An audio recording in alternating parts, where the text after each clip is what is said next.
I don't want to set the world on fire. La chorale des bras cassés présente. Salut tout le monde, c'est Pierre de Changer le monde en 2 heures sur des moyens simples d'agir pour les autres et la planète. Et aujourd'hui, je suis avec Et tout le monde s'en fout. Bonsoir. Hello. Je suis trop content de les avoir. Peut-être que vous connaissez Axel qui est toujours face caméra dans ce décor. Absolument, c'est chez moi. Qu'est-ce que vous faites dans ma chambre? Incroyable. Et en fait, derrière, ils sont 3 et même plus largement, il y a toute une équipe. Si vous connaissez pas, ils font des vidéos de sensibilisation sur notamment des problèmes de société dont soi-disant tout le monde se foutrait. Soit des problèmes un peu macro, genre l'égalité homme-femme, les guerres, etc.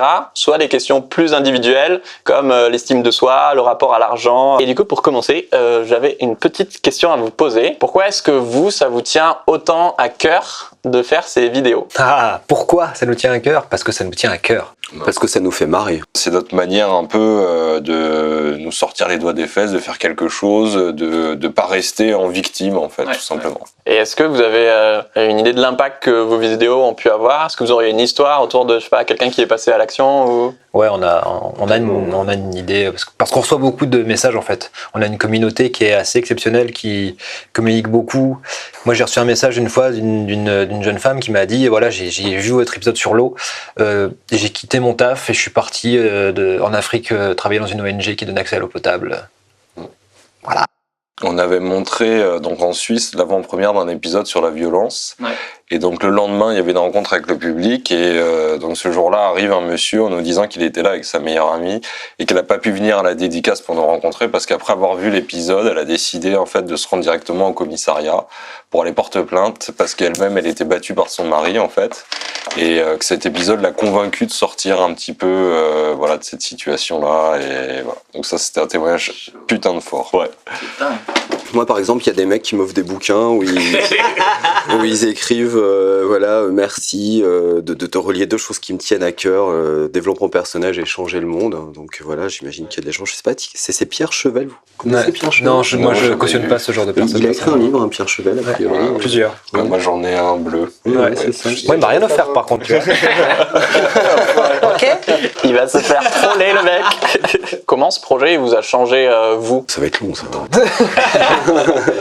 Alors, moi, j'étais grand reporter au service politique du Figaro en charge de l'extrême droite pendant 7 ans.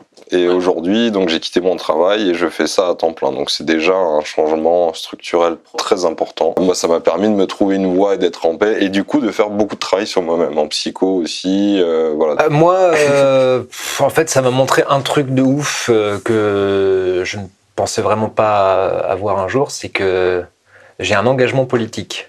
Et dans mon histoire personnelle, c'est un gros morceau parce que je viens d'une famille très politisée.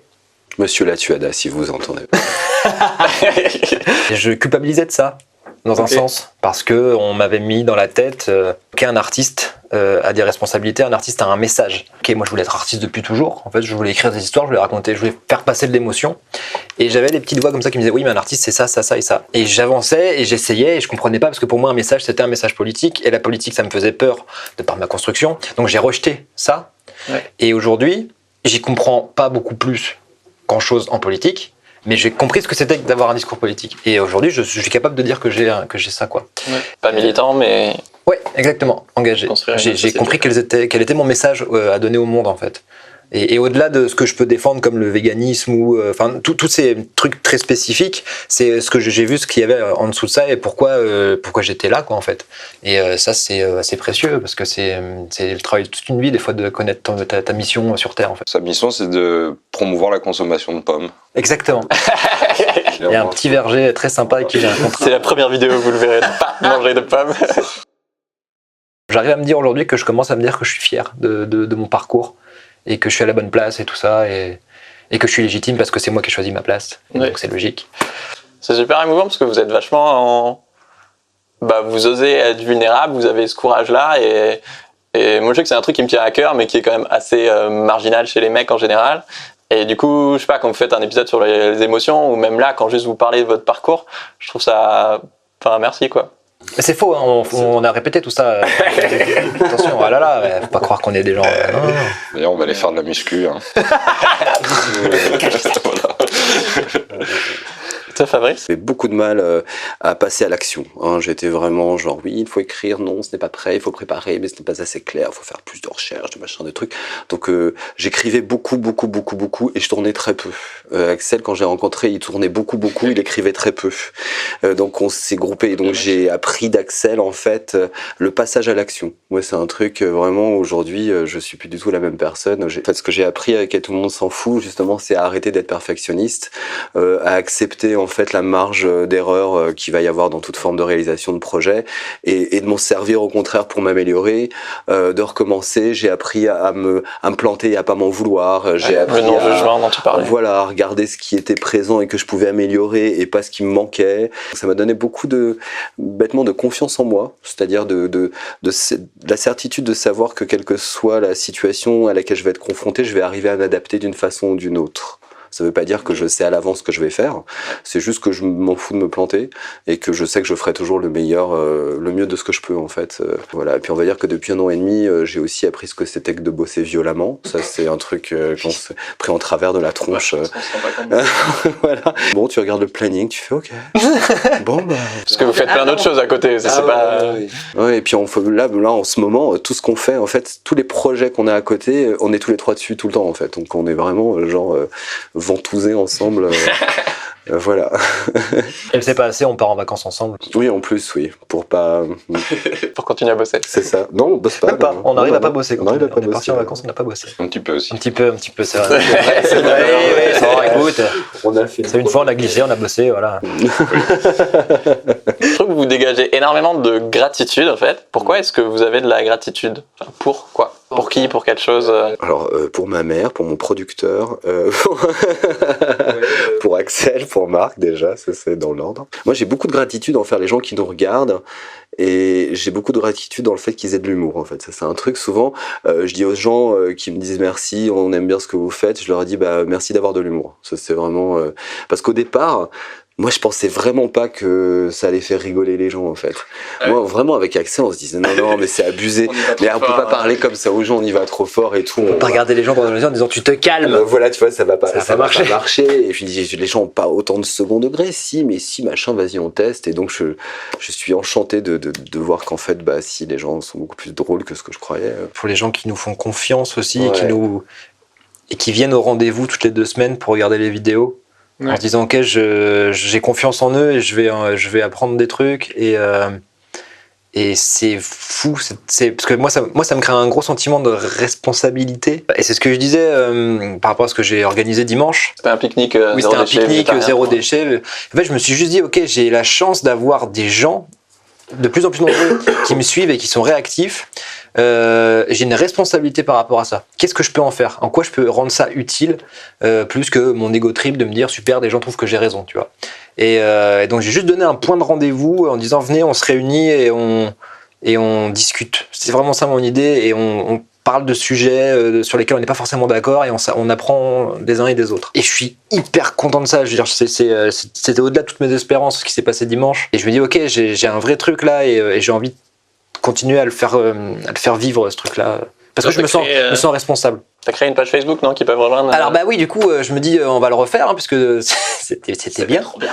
Et donc j'ai créé une page Facebook et l'idée c'est de créer un truc et encore une fois, je m'attendais pas pour le faire. On peut se réunir sous cette bannière et créer des événements partout en créant cet environnement bienveillant, quoi. Moi, j'ai de la gratitude pour tous les gens qui ont essayé de me dissuader de me lancer dans ce projet au début, parce que moi j'en ai eu beaucoup dans ma famille, dans mon milieu professionnel. En fait, quand j'ai parlé de quitter un poste de grand reporter pour devenir youtubeur, tout le monde tombait la mouchoir en disant là, entre ceux qui s'inquiétaient et ceux qui m'en voulaient carrément parce qu'ils trouvaient que c'était un truc indécent, capricieux et compagnie. Toutes ces résistances-là, en contraste avec l'envie qui m'animait, m'ont montré que c'était ça la bonne décision, quoi. C'est que si j'avais quand même envie, malgré toutes ces complications, l'avenir sombre qui m'était promis et compagnie, c'était ça qu'il me fallait. Donc merci à vous. Et puis d'une manière générale, oui, pour tous les gens qui nous envoient en fait ces micro-témoignages de bienveillance gratuite, qui moi vraiment en fait, même si ça s'arrête demain et que je gagne pas un centime et compagnie, ça ça vaudra le coup de l'avoir fait juste pour ça, quoi. Parce que pendant 1 an et demi jusqu'à aujourd'hui, au moins tous les jours, j'ai un shot de gens qui illuminent ma journée en me disant que ce que je fais, ça leur fait du bien. Et qu'est-ce que ça change tout, quoi. C'est fou. Ouais. On pourrait, pour le coup, j'ai vraiment la sensation que je pourrais vivre de pain et d'eau fraîche avec ça tous les jours, avec quelqu'un qui vient me dire c'est bien ce que tu fais, ça me fait du bien.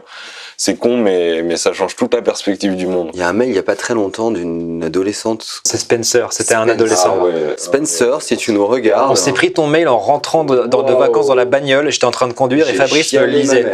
Ah ouais, c'était... Vraiment, j'ai fondu en larmes en lisant le mail. C'est juste, il nous explique que, voilà, depuis que je connais votre... voilà les questions que je me posais dans ma vie. Voilà, depuis que je connais votre série, ce que ça m'a soulevé encore comme question. Voilà la réponse que ça m'a appris, voilà ce que ça a changé. Voilà ce qu'il a fait dans sa famille, il a été colporté aussi voilà, les messages. Enfin, il y a toute l'histoire de sa vie et en fait, on va dire de tous les doutes que tu peux avoir au moment de l'adolescence, vraiment lourd, ouais. Tu vois. Et avec beaucoup de recul, moi c'est ça qui m'a touché, c'est que énormément de maturité, de ok, tac, il y a ça, j'ai compris et tout. Et à la fin, c'était juste merci beaucoup de m'avoir aidé dans ma vie, en fait, tout simplement, quoi.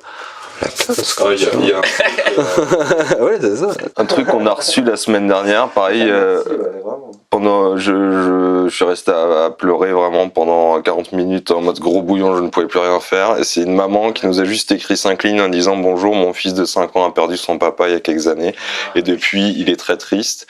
Et pour qu'il arrive à comprendre ce qui se passe en lui, j'ai montré la vidéo sur les émotions. Et il m'a dit merci maman, j'ai compris et je sais ce que je dois faire maintenant. Donc merci pour lui. Et nous on a perdu notre père en 2010 et son frère. On est frères tous les deux. Ouais. On a perdu notre père en 2010 et c'était long et compliqué pour arriver à ça. Et depuis, moi c'est toujours compliqué. Hein. Il y a toujours une part qui est pas digérée et compagnie, et d'avoir pu permettre peut-être à quelqu'un de 5 ans de savoir ce qu'il devait faire pour continuer à avancer, ça justifiait juste tout ce qu'on a fait jusque maintenant, quoi. J'ai trop envie de vous faire des câlins. Je pense qu'on arrive à la fin. En tout cas, un grand merci.